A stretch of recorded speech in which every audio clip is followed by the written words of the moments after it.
the Derek Diamond Experience!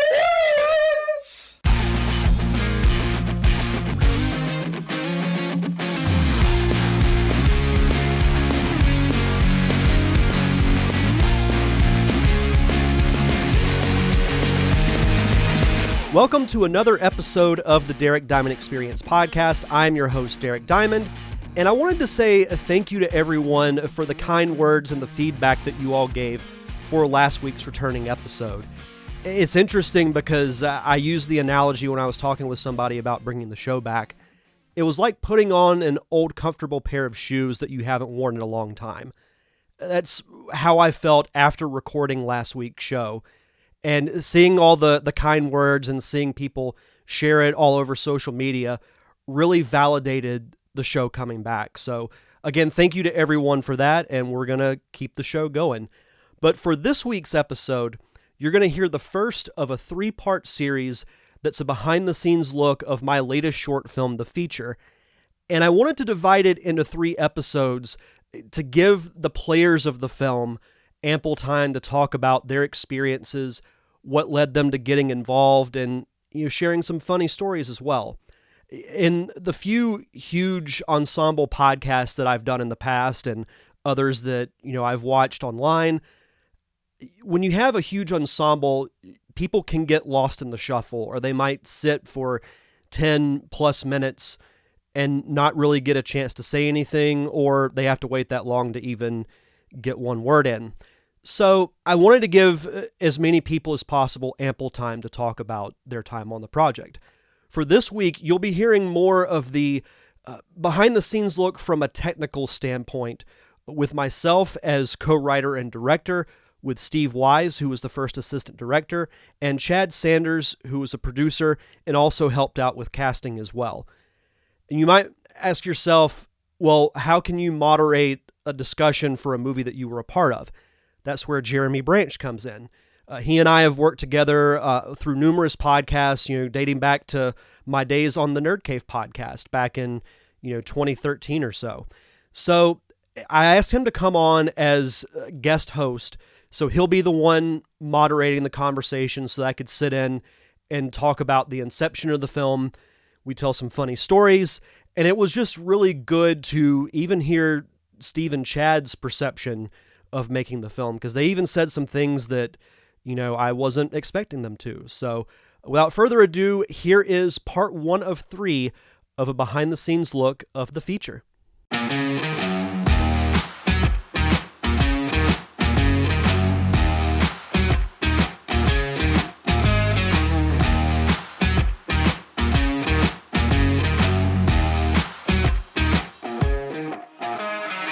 Welcome to this very special conversation that we're having about the making of the film, The Feature. I'm joined here with the creator, the producer, the first AD of the film, and we're just going to kind of talk a little bit about the process, what it took to make this film, the inspirations behind it, and all sorts of other fun stuff. So we do appreciate you coming by and being a part of the conversation. If you do have any contributions to the discussion, you've got questions that you want answered, make sure to leave those down in the comment section if you're watching this on YouTube. And without further ado, let's go ahead and get this thing started. First, you know him well. Joining us is Derek Diamond, the writer and the director of The Feature. Derek, thanks for being here. Yeah, absolutely. Thank you for being for taking the opportunity to host this episode. It's weird being a guest on my own show, I'll be perfectly honest, but you were the first person I thought of, when trying to find a host. So I very much appreciate you taking the time. Yeah, and I'm super happy to be able to do this. I was actually able to sit down and watch the film just a few weeks ago, and so I have legitimate questions. I wanted to talk to everybody about their involvement, and joining us as well is first assistant director Steve Wise. Welcome to the show, Steve. Thank you, Jeremy. Thank you, Derek, for inviting me on. And also we have Chad Sanders, who is a producer also responsible for some of the casting, and I suspect that might be why he got a role in the film. Chad Sanders, welcome to the conversation, sir. Oh man, you read me like a book, Jeremy. How you doing? I'm doing well. I'm stoked to be here. Finally, I'm a guest on the Derek Diamond Experience. Finally. I only had to produce this movie to get it done. Technically, you were on an episode. I always forget that because we recorded it and then it happened later. Yeah, but technically you were, but as far as like a sit-down conversation, yeah, this is your, and you're partially responsible for the show coming back, so there you go. Nice. Yeah, and I'm actually super excited that you brought the Derek Diamond Experience back. You and I have been fellow collaborators in the podcast realm for quite a while. And actually, everybody here on this panel has done some sort of collaborating in the past. So I do want you to tell me about the inception of the film, but I also want to afterwards to get each of you to kind of tell me how you got wrapped into this thing. But first of all, Derek, when you decided that the feature was the project that you were going to lean into and commit to, what was the inspiration behind it? So once we made the Parker Syndrome back in 2018, I knew I wanted my next project to be something to do with a movie about making a movie, because as we all know, the process of filmmaking is fascinating in and of itself because you have so many interesting characters that are involved. Crazy things can happen at the drop of a hat.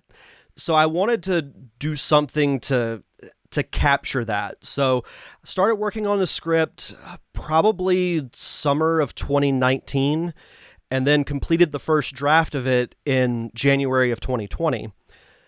2 months later, we all know what happened after that.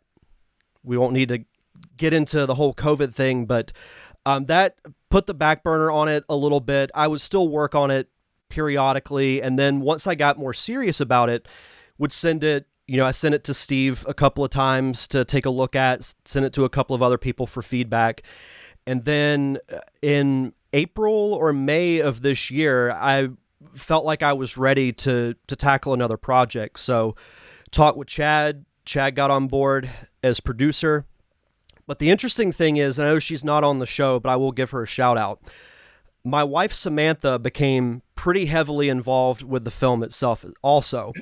And it's funny because I sent her, or I let her read a copy of the script, and she said, I really like the story, but do you mind if, I help you work with the dialogue? So we did that, and then added in some of the, I won't give away all spoilers, but there is some romance that's involved with the movie, and a lot of that is inspired by our story, mine and Samantha's story. So we incorporated that, added in, Chad helped add in some comedy that I think will land really well. And that's kind of how the whole process started. That's actually really interesting, and it's something that I wanted to ask about. When you are collaborating with fellow filmmakers, people that kind of share the same aspirations, I think everybody has a certain expectation of what that entails coming into it. When you're collaborating with a spouse, how is that dynamic different, if you will, than when you are working with people that you've sort of reached out to with this specific thing in mind? I won't say it's extremely different. Okay. Samantha has a different creative process than I do, but it's no different than really working with, like if it's me working with Steve or me working with Chad, we might have different ways of doing things, but we find that common ground and figure out, what's ultimately going to work best for the project. Cool. So I did kind of mention your credits at the top of this thing, but just break it down for a layman. Steve, can you talk a little bit about what it is that the first assistant director does specifically in this project? Well, sure. In a small project like this, we don't have a second assistant, so it's pretty much the assistant director. Sure. On a larger project, you have it broken down into multiple people that are doing different jobs. But essentially, the first AD is the person who runs the set. And so you maintain the schedule and keep things rolling. And it's really important because, it's so easy for a project to get out of control, to where we're taking so much time to set up the cameras and the lights and rehearse the actors and get the thing going that, you could spend an hour on one shot and you have 35 more shots to go. Yeah, sure. So the first idea, the primary job is just to keep things rolling and keep it on track. So on the set of the feature, basically I was Derek's right-hand man to make sure that his vision got done in an efficient manner and on time. So with the role of producer, in my understanding of it, I feel like it's one position that can be very varied. Essentially, there's a lot of different things that producers do in different projects. So, Chad, at what capacity? What was your role as a producer on this film? You're definitely right about like the idea of the umbrella term, because there's not one specific way to do it. In television, they break it down into different co-producers, executive producers, and you'll always on larger projects have things like line producers and all sorts of that. On this one, thankfully, so much of the production work was handled really well by Derek and Samantha that I just kind of picked up the pieces of what needed to happen while also looking for things that we haven't thought of yet and giving my creative 2 cents where I can. Not unlike Steve or anyone else on set, we're all creators and we all are just trying to make the thing great. So Derek's always open for that. If you could break it down to one thing, spreadsheets. Okay. Organize everything. It's not the sexiest job, but it's super important. And just always have like a Google folder with the project name on it and just go to town about every little thing. You kind of can't be wrong if you overthink it. It's kind of where your anxiety starts to work for you. Okay. Nice for a change. So you can just kind of work with it. Cool. Yeah, that's actually really insightful for me. And for those of you that may not be aware, we are all based here in Pensacola, Florida on the Panhandle. This was a community involved project, and that goes from the cast and crew, if I'm not mistaken, are primarily from here in the area. It also means that there were local businesses involved for locations and things like that. And I find that really fascinating when I look at a set and I recognize what it looks like when it's not dressed, and then saying, oh, that's really cool that they've been able to transform this. Derek, what is it like working in a restaurant that's open, essentially? I mean, did y'all get in there after hours? The restaurant is New Yorker Deli. So what did that process look like, getting them on board and then being able to slide in there in between their open hours and stuff? So luckily for us, New Yorker Deli is closed on Sundays. So okay. we filmed on a Sunday so we wouldn't have to worry about it, which is funny because we had so many cars outside the restaurant that people were showing up thinking the restaurant was open. Sure. But we'd be getting ready to, film, and then we'd just hear a knock on the door. We'd see somebody just kind of peek through the window like, is it open? Even though we put a sign that says closed for filming. But people still were like, oh, maybe we'll try to go in anyway. No, Did that ever happen in the midst of a shoot?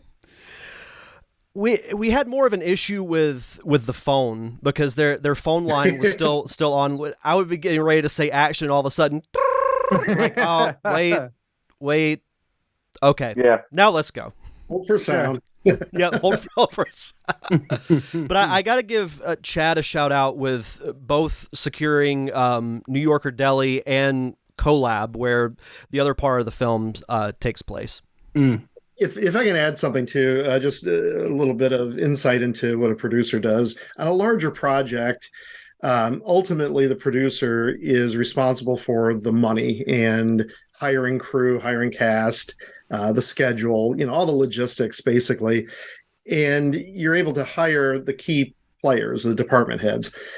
On a smaller project like this, you don't necessarily have department heads because, it's we just don't have the resources, and so the producer has to take up the slack. And so you might have a location manager whose job it is to go out and find the locations and secure it and sign the paperwork. If we don't have that, producer has to step in and do it. And the casting, you might have a casting director. If you don't have one, then the producer takes that. So Chad basically filled in a lot of roles as the producer because of not having those people in place. So he had to come in and instead of overseeing it, he had to actually do the job. So, Chad, what was the pitch? What did that look like to go in and speak with these businesses and get them on board? I was very fortunate to just kind of work the connections that I have and the people that I knew who I've previously worked at with Collab. With a previous business I used to work with, we used to rent office space there. I was able to talk to Pat, who's a ham, and he connected me to Casey, the office manager, and we all knew each other. So it was a nice conversation. Just go in, see what it was, feel it out. If I recall correctly, that I was via Zoom for that meeting because I had COVID at the time. So that was kind of weird to be the only Zoom person in a meeting, but it worked out pretty well. With New Yorker, one of my best friends, Aaron, who works with me on Bit House, and he's my writing partner, and he fully understands the project. He also was happy to be background, and he was nice enough to come in and on his day off and be there as long as we did I think we pulled 10 or 11 that day. I'm not sure, hours-wise. Sure. We were there for a good chunk of the day. Most of the day. But the funny thing Steve says about filling roles, it's not just about doing the thing once, it's maintaining it. Mm-hmm. It's every which way you don't think there's a problem until you realize it. Sure. Like I remember the week before trying to figure out parking all of a sudden. Yeah. With Collab, that wasn't a problem because it was Saturday. Not a lot of people there. They have a large parking lot. With New Yorker, there's only so many spots, and we had a decent sized crew, but a lot of background was coming in and out throughout the day. So I remember having to organize with other businesses next to it, trying to find parking. And it got to the point where I thought we could do the restaurant next door, but turns out they're not only open on Sundays. It's actually the busiest day. That's their big day. Sure. Yeah. So I found that out like on a Thursday. So it was like figuring out street parking here. The one building next to it where the rock climbing wall is, they were very nice to give us like 4 spots up front. Yeah. On that day. Super nice folks. Totally understandable. But it's just like always like having your head on a swivel, being aware of what could come up and just trying to keep it cool while you're doing it. Sure. The producer a lot of times is the troubleshooter. And if everything goes smoothly, you just sit back and watch. If not, then you're the one that's putting out the fires. Do things ever go completely according to plan, right? Every time. Yeah, totally. This is easy. Yeah. Everyone should do it. It's only a fire if you don't know how to put it out. Sure. I think. And it's just like I said, keeping like your calm the best you can. If you don't, you just be aware of etiquette on set and just how your mood affects everybody. Just like in life, your attitude affects how other people feel. So for anyone looking to get into it, the closest thing I can compare it to is being a project manager. Okay. Yeah. And so Steve, kind of speaking of wearing a lot of different hats, you've been involved in the film industry for quite a while. You've been involved at many different capacities, from directing your own films that were written on screenplays that you wrote yourself. You've been a hired gun for other projects, written award-winning screenplays. So when you're approaching projects, and obviously you guys all had a connection before this, but like, what's the one through line? What's the consistent thing that you carry with you regardless of what the role is when you're approaching a project? Storytelling. So it's the whole goal of making a movie is telling a story. And so, if I'm actually sitting there at the keyboard writing the script, or directing it to try to bring that script to life, or in the case of this film, stepping back and helping Derek basically be his assistant to make sure that things are running smoothly so he can tell his story. It's all part of that process. And I don't think that most people really totally understand that when you talk about filmmaking being a collaborative art, the director gets all the credit, and it's that's the sexy job, if you will, although it's highly stressful. Yeah, sure. But it's one of those things where it takes this army of people doing all the logistics and doing a lot of other creative parts to it to pull it together, where the director ends up being more of an orchestra or a conductor in an orchestra, Sure. and trying to bring all the pieces together, and relies on people that, like the assistants or the producers or, this whole team of people to be able to bring this story to life. And, there is a certain amount of creativity that goes along with some of these jobs.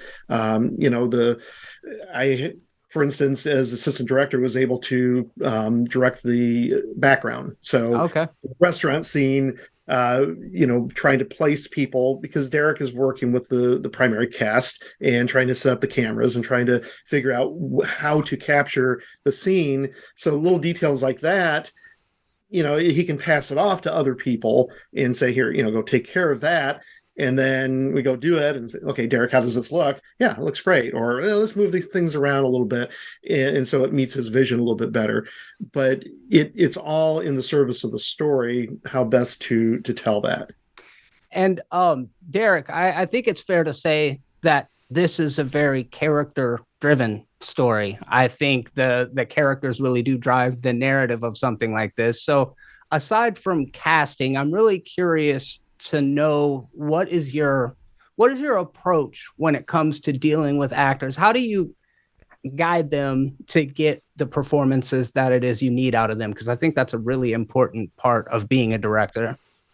Well, and it's something that I'm still learning, because this is only the second film that I've directed. But what I love about working with actors is, I can write the dialogue, I can come up with the situations, but they're ultimately the ones that are responsible for putting it on screen. Mm. And I like when actors will collaborate and add little nuances to their characters. Like that happened with the Parker syndrome that I think worked really well with the Zach character. With this film specifically, I'll give a shout out to Leah Johnson, who played Maria, who was the actress for the movie within a movie. Yeah. She came up with a couple of ideas the day of, like, hey, what do you think of this? And I'm like, yeah, that works great. And we did it on screen, and it was better than what I had planned. So I like having that open collaboration really with everybody, including the actors. So then it sounds like casting itself is a really essential part of, like, you are booking the talent based on what each of them respectively can bring to that role. On that note, and Chad, this could apply to you as well. In fact, Chad, when you were looking at casting, are y'all looking for a certain type, like an archetypal, they look like this, they sound like this, they have this demeanor, or are you letting the characters be more defined by the auditions that the actors kind of bring to the audition? I hate to sound like kind of magical woo-woo, but it's all about the feeling of it. I think me and Derek were really lucky and blessed that a lot of our sensibilities about the script, when he was working on it with Samantha and when I was reading it, we lined up a lot on, this is what the character should be like. This is what I hear in my head. That's what they should play it this way. And the casting process was amazing for this project. Like the type of project where you feel bad that you kind of can't hire everyone. So many people came in with so many great takes. Just for the Michael role alone, the scene, one scene with the boss, we go with Rob Eubanks because I think he's closest to like what we wanted, and without giving too much away about the scene. But he toted the line between this and that. And there were some fantastic reads where some people went sillier and they did a great job. Some people went more angry. And if I may tell a story, Yeah, go ahead. please. And Derek You love this story. We had another actor came in, and this gentleman was like, he's retired now, but it was like old school New York Broadway actor. And he came in to read, and his reading on it was great. It was just really intense. Okay. And he got involved, and in the scene where emotionally it starts to ramp up a little bit, he stood up from his chair and started leaning into Derek and just started yelling at him. And I'm just like, I'm sitting behind it and I'm watching. I'm like, this is the best thing I've ever seen in my life. Yes. It was so great and intense. Like, I want to write something for this guy now because he deserves it. Like, it was great. Derek, what did But that look like? What did that look like from your perspective, Derek? Did that kind of push you in the direction of like, I need to hire this guy because he's committed, or were you like, oh my God, this guy might potentially kill me right now? Well, that thought had crossed my mind. Funny thing is, we actually have that whole audition on, like, we recorded it. Oh, that's fantastic. So at some point I'll release it as like a bonus feature. I forgot about that. Yep. That's great. We recorded. The cool thing is we recorded all the auditions. We recorded the table read. We recorded a lot of stuff just for bonus content. I was taken aback, if I'm being honest. I appreciated that he was getting really into the role. Yeah. And it's like Chad said, I wish there were more roles that we could have given to people, because so many people did a good job with, what they brought to the table. It was one of those things that, I wish we could have put him in the movie. I'd love to work with him at some point. Yeah, that sounds fantastic. That's almost the method approach, if you will. Is there anything you want to add to what you were looking for when you were doing the casting for the film? Yeah, I didn't have, as far as physical looks go, I didn't really have anyone in mind. I wanted to, well, there was one role that I decided on that I'll get into in a second, but as far as most of the characters, I was going in with an open mind as far as their looks go. It was really more about their emotions, how they said the words that I had written. Sure. And that's really ultimately what led to the decision of, the cast that we went with. I will say the Doug character, the sound guy. Yeah. When I wrote that script, I had Thomas Carter Rochester in mind. Because awesome. when I met him for the first time, like 3 years ago, we just clicked. Like, we have a lot of the same interests as far as movies and things, and I knew I wanted to work with him. So as soon as I started writing the story, I said, I don't want anyone else to play that character. We didn't even do any Thomas auditions. has an effect on people. I just sent him the script and said, it's yours if you want it. And thankfully he said yes. Yeah, there are several standout performances. I wouldn't say he's got the lion's share of the dialogue, but for the bits that he does have, he definitely leaves an impression. So yeah, really, he's a scene stealer. Yeah, absolutely. Very good stuff. Very good stuff.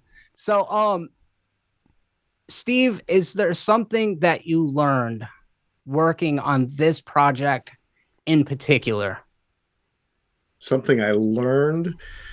Well, I mean, every project is new and different and offers different challenges. When you're dealing with company moves, for instance, it's a hard thing to juggle that when, like we had multiple scenes at Collab, and of course the several smaller scenes, the more character-driven scenes at the restaurant. But so we had to schedule all the restaurant scenes one day, but trying to figure out what we could shoot at Collab on which day. And ultimately, when it came down to it, we realized that during production that we needed an additional day, because it just trying to get everything shot that we needed to, we could have raced through it, but it wouldn't have served the film well. And so it was a matter of, okay, when do you make that call that, all right, we're gonna finish up here, but the remaining scenes that we have left, we're gonna schedule for another day. And so that's something that you don't know until you get into the thick of it how things are going to go, because there's a lot of factors involved, the lighting and the logistics with the cast and crew and just the flow of the scenes. Things can be going magically, and you don't want to ruin that magic by saying, well, we've got to wrap up in an hour, where it's like, yeah, but we need to take the time to do it right. Yeah. So if anything, it's just a matter of, dealing with the situation as you have it. You can do all the prep in advance, and you should, and try to have every detail worked out, but you need to know that sometimes things don't go as you planned on paper, and you have to be flexible with it. Sure. Yeah, I imagine that's a big part of the kind of push and pull when it comes to filmmaking, is just, hey, we've got a schedule that we've got to maintain. Plus, we want to maintain the integrity of the project itself. And when you get into budgets and, really strict production schedules, I imagine that gets to be even more stressful. But on a relatively smaller scale, I imagine you do have a little bit more wiggle room, a little bit more flexibility in those kind of situations. Chad, I want to ask you the same question. Is there anything specifically in this project that you learned? Yeah. Confirm lunch. Elaborate. Confirm it. A lot of moving parts, like I said, with like location scouting and producing. And sometimes you need to just kind of double check that the thing that we all expect to have happen will happen. I felt like I should have called, only because you think you place all these orders and everything's fine. It's actually nobody's on production's issue. It was literally the fault of the establishments we were using. The first day of filming, all the pizza arrived 2.5 hours early. That's a big difference. So we had the opposite. So everyone was nice about it, but all eating lukewarm pizza. I won't say who it is. And then on the second day, the establishment just didn't confirm. They didn't confirm it on their end, so they didn't have the order. So now we were in this mad dash rush, second day in a row, starting early, having just shot 2 big scenes with a lot of background, and lunch is now late. I think we rolled on the third scene just to kind of keep the pace going, but we at the top were all feeling really bad, because you got to feed your crew, and you got to feed them well, and you got to feed them on time. Mm-hmm. So by the time we got to this third day, that we end up having to reschedule multiple times due to other factors happening outside of our control, we were smart enough this time to just call ahead and make sure it happened. Yeah. At the right time. It's exactly what it needs to be, where it needs to be, at the right time. And that's just, it's kind of, it's not just lunch, even though lunch is super important.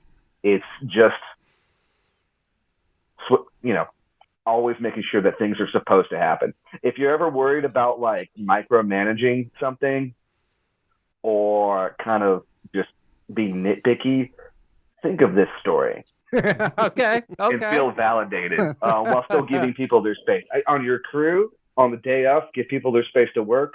The people at the establishments, I don't work with them, so I got no problem next time making sure that they don't mess up my food. Sure.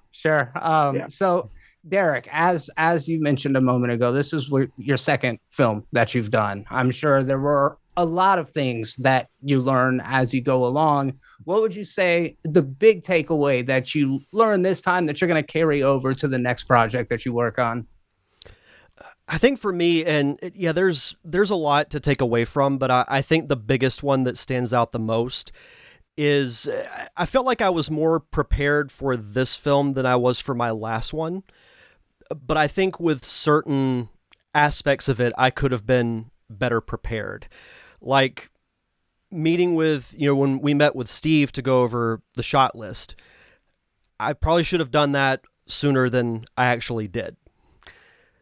It's just not procrastinating on things, because Sure. I mean that affects me, not just with film but other things too. Is I just have a tendency to put things off until I can't anymore, and then things usually don't quite work out the way that I envision them doing. But and to Steve's point about adding the extra day, I think at the end of the day it was the right thing to do, because the last thing we had to film at New Yorker was the final scene of the movie, the most important one, and it needed to be done right.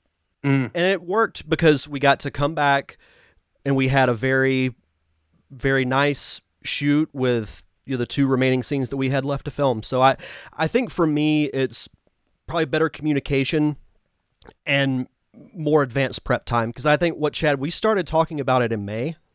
April, maybe? Yeah, is April or May? I don't know. When was, Steve, you were there. When was that event in the park where they showed a bunch of short films that we were at? That was in May. All those things. That was in May. Okay, so because you sent me the script and I read it on my phone at McGuire's that night. Yep. So whenever that happened, and then 2 weeks later, you texted me if I would do it, and I said I've been waiting for you to ask me that. Like some sort of like forgotten bride or something. Yeah, so I think having a little more prep time would have been nice, and I'm very happy with how the film turned out. But it's just one of those things, you look back and think, this probably would have turned out even better if I had an extra month or had given myself an extra month to really fine tune some things. So I think Chad gave us a really great anecdote in regards to the lunch situation. Do you have any other kind of unforeseen circumstances, any funny stories that took place? Steve, you look like you might have one. Any sort of funny stories that happened on the set? Well, be careful, guys. Be careful. Be careful. Now, Something we may say about other people may have lawyers.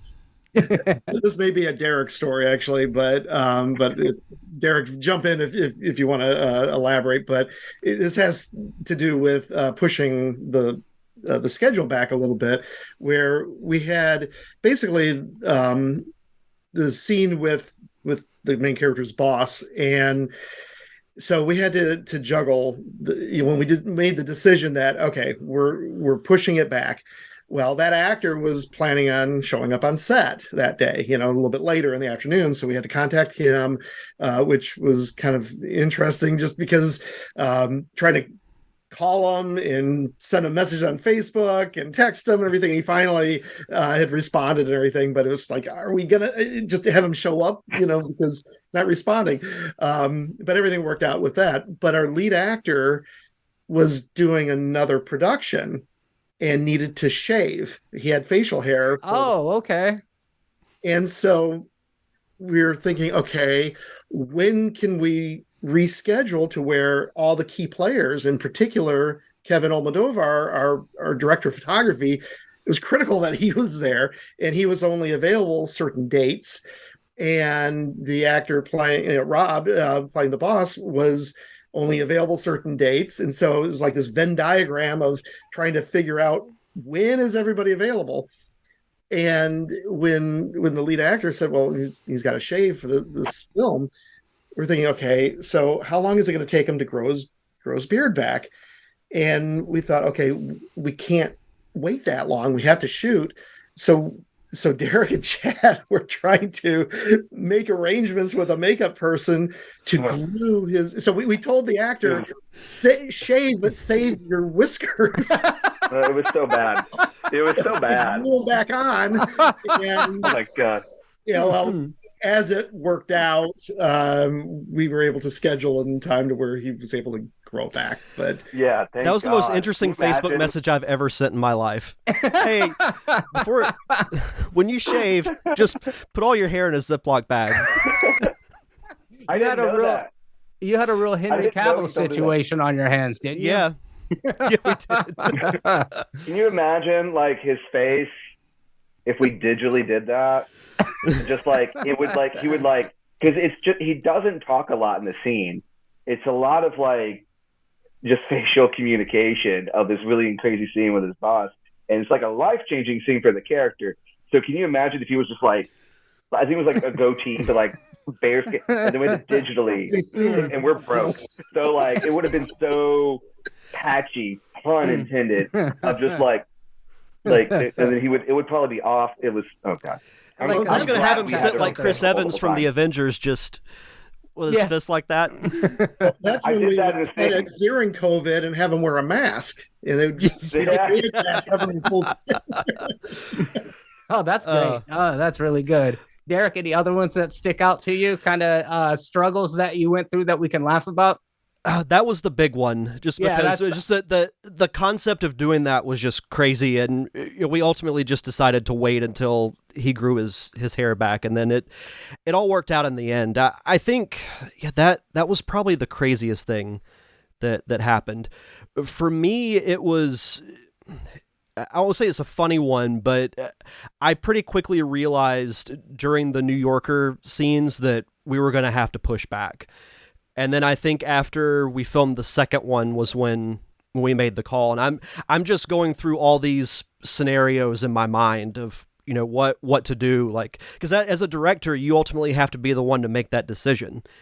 So I knew that would ultimately be the best thing for the project. And I was like, we'll figure it out at some point. So was it a tough call to make? And did you feel pressured by doing it? Did you feel like it was a big ask of everybody? Like, how did everybody respond to that? Well, and I give credit to Kevin for this, because he had actually just come off of a 5-day shoot with the Okaloosa County Sheriff's Department working on their promotional video. So he's running on fumes by that point. And I consulted with Steve and Chad and also with Kevin, and he actually said he would prefer that. Oh, so he could go home and get some rest. So that worked out. Once he said that, the call was easy. Yeah. Okay. Interesting.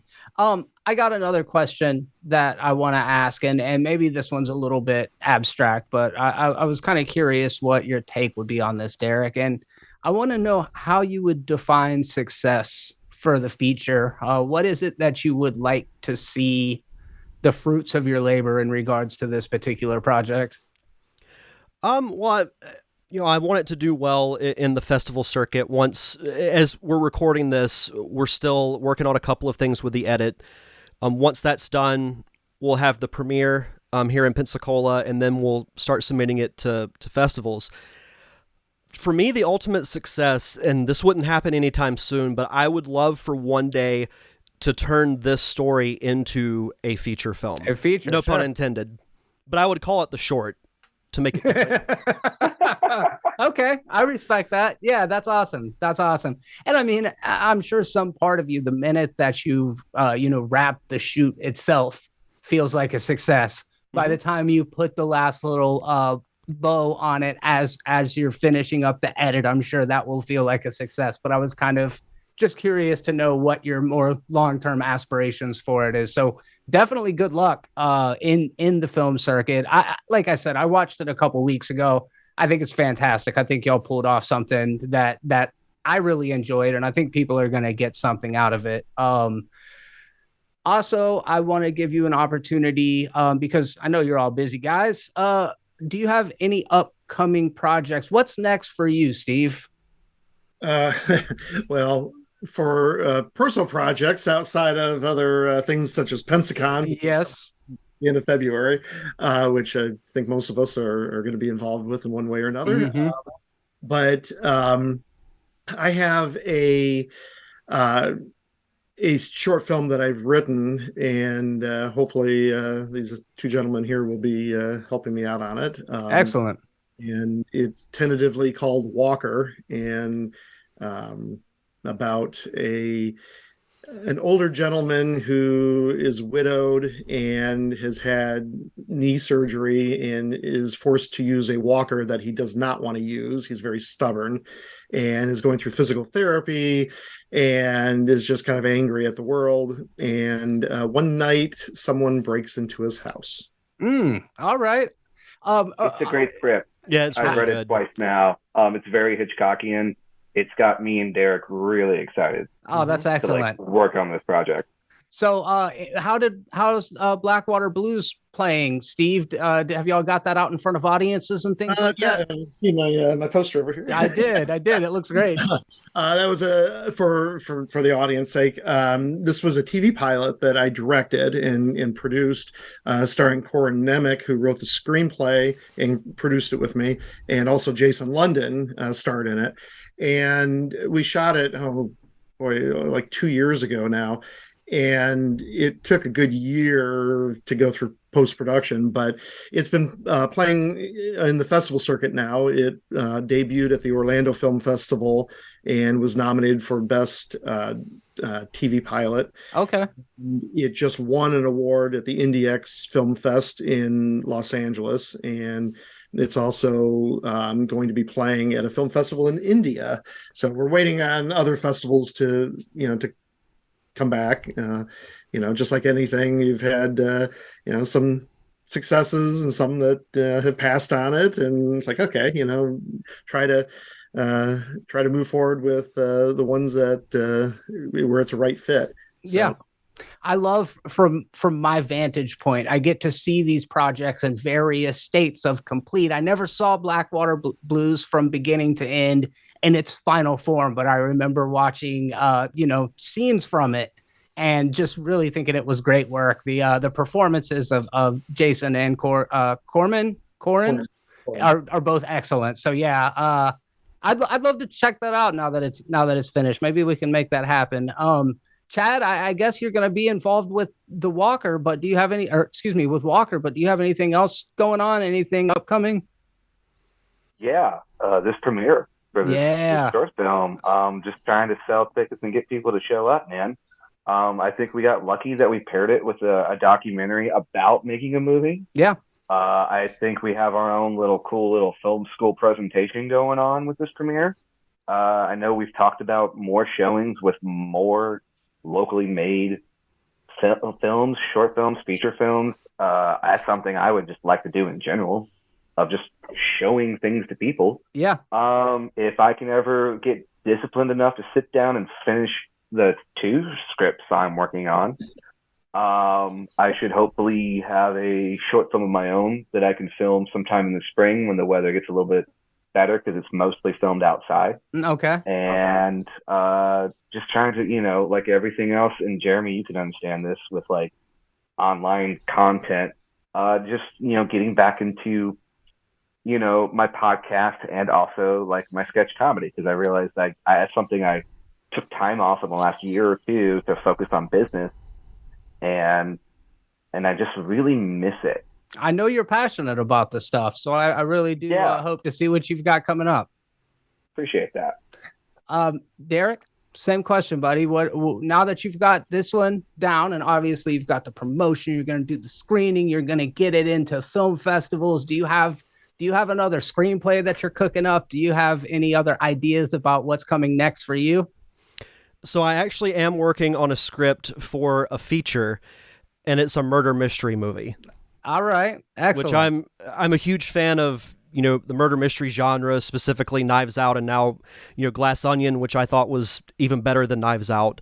It really gives me motivation to keep writing, and I've enjoyed trying to add in the layers of, who might have committed the murder and trying to throw people off and whatnot. So it's been a fun process, and I have other ideas for shorts. I've got an idea for a series that I've been working on off and on. And then obviously, now with the podcast being back, I've got that too. Yeah, excellent. And as you are well aware, you're watching what is your channel called? The Derek Diamond Experience again? Excellent. So you went on a little hiatus. And if you are new to the channel, you may not know, but if you go back just a little ways, Derek and I have done several podcast collaborations on his channel, as well as on the Pop Culture Nihilist, which you can check out on YouTube as well. I do movie reviews, podcasts, live streams, all of that kind of stuff. And then I've also got a YouTube channel called Lucid Memory, where I do a bunch of kind of synthwave, retro-based music that kind of feels like maybe a video game or something like that. Yeah, it's really good. I didn't know that. Yeah, you should check it out. He does great stuff. I need to talk to you about this short film script, because it actually has to do with some of that. So excellent. Yeah, look at that. It's kind of weird. It's a weird one, dude. It's gonna be fun, but it's gonna be weird. Excellent. Yeah, I would love to. Yeah. Would love to. Very excited about all of that stuff that we've got going on, and it's just exciting to be able to talk to fellow creators, people that are passionate enough about just getting out there and making art, that you do it against the odds, even when the pizza man is late and you don't get your lunch on time. Y'all are out there making it happen, and I love to see it. I'm so happy that I was able to be a part of this conversation. Derek, anything else before we wrap it up? No, I just wanted to say thank you again for, taking the time to host this, and thank you to Chad and Steve for both your help, which was an immense help to myself and Samantha and the entire cast and crew, and for being a part of this conversation. All right. And Cool. On that, we are going to go ahead and wrap this thing up. Derek, I'm turning it back over to you, my friend. And thank you, Jeremy, for taking the time to moderate this awesome discussion with myself, Steve, and Chad. Jeremy will be back next week with 3 of the 6 primary cast members of the feature. We'll be joined with Jace Gibson, who plays the role of Matt, Samantha Savoy, who plays the role of Katie, and Jeff Stewart, who plays the role of Robert. The 3 of them will be on, and I'm very curious to hear what they have to say about their experiences of making the feature, and that will be available next Monday on YouTube and all podcasting platforms. If you want to find out more information about the film and see some behind-the-scenes photos, you can follow the movie at The Feature Movie on Facebook, Twitter, and Instagram. If you want to follow this podcast on social media, you can find it at D Diamond Podcast, Facebook, Twitter, and Instagram. And don't forget to leave a review for the podcast. The more reviews I get, the more visible I become to the podcasting public, whether that be Apple Podcast, Google Podcast, Spotify. Just search for the Derek Diamond Experience and you can leave a review there. But that's going to do it for this week's show, and we'll see you guys back here next Monday for another exciting episode of the Derek Diamond Experience podcast.